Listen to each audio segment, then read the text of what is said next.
Haleluya. Nitwa Mani Bishop, tugiye kwigana amagambo avuga ngo soma wumve.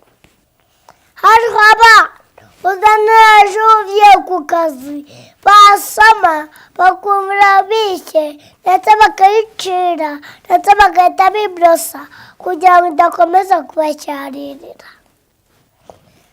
Hari n'abana uzana ejo ugiye ku kazi basoma bakumvira aryoshye akaba ariyo bakunda cyane. Iyo ari abana beza bahita bayisangira n'abandi bakababwira ati ngo namwe muze musome mwumve. Niko na Yesu ameze, abamwakiriye bose bagiye bavuga ko ari mwiza cyane.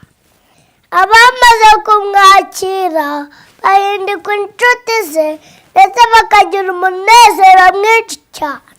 Uwo mugabo witwa Filipo yakurikiye Yesu abonye ko ari mwiza cyane, abwira Petero ati uwo munsi yanditse mu mategeko namubonye nawe ngwino urebe, ni mwiza. Petero wabanye na Yesu yavuze ko ari Kristo w'Imana.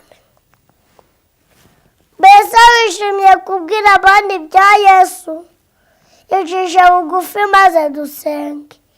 Data wa twese uri mu ijuru, Mana urukundo n'icyubahiro, udufashe aba bantu bose bari imbere yawe ubahe umugisha.